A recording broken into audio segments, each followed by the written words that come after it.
So here we have at the top another position time curve, and this is for a rhinoceros on a balance beam. And down on the bottom we have the velocity time graph that relates to this position time graph. And our job is to draw the velocity time curve based on this position time curve. To do this, we remember in the lower right here that the velocity is the change in position divided by the change in time.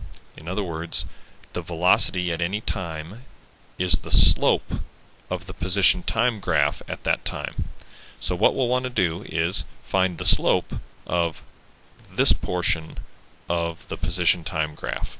So let's do that by finding the coordinates of these endpoints. 0 seconds, 0 meters, and 2 seconds, 20 meters. The slope is going to be change in y, 20 minus 0 divided by change in x, 2 minus 0, so that's 10.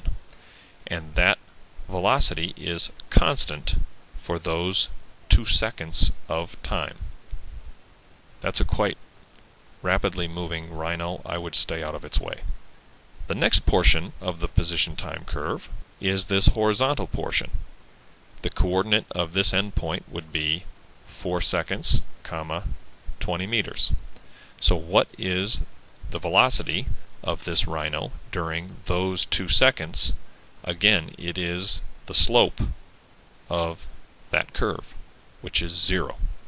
You could do that mathematically by saying change in y, 20 minus 20 divided by change in x, 4 minus 2, 0 divided by 2 is of course 0. So we're going to make a sudden jump from a velocity of 10 meters per second to a velocity of 0 meters per second up to a time of 4 seconds. The next portion of the curve has a negative slope, and the coordinates of that endpoint are 6 seconds, 10 meters. So the slope of this portion will be change in y, 10 meters minus 20 meters, that's negative 10 meters, divided by change in x, 6 seconds minus 4 seconds, which is 2 seconds.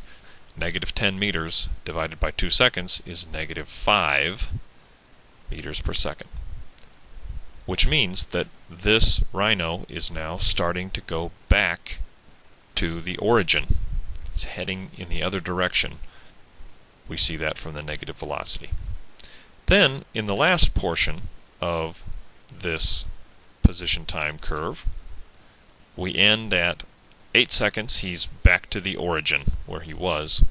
We have a little bit of a shortage of information here, but we can see that while the slope between 4 and 6 seconds is a negative, right after 6 seconds it becomes more negative, and then not as negative, and then less and less and less and less negative. So our velocity time graph will look something like this. It's going to jump down more negative than negative 5 velocity, and then gradually go back. And if we assume that this position time curve eventually gets nearly to 0 before leveling out, then the velocity time graph would look kind of like that.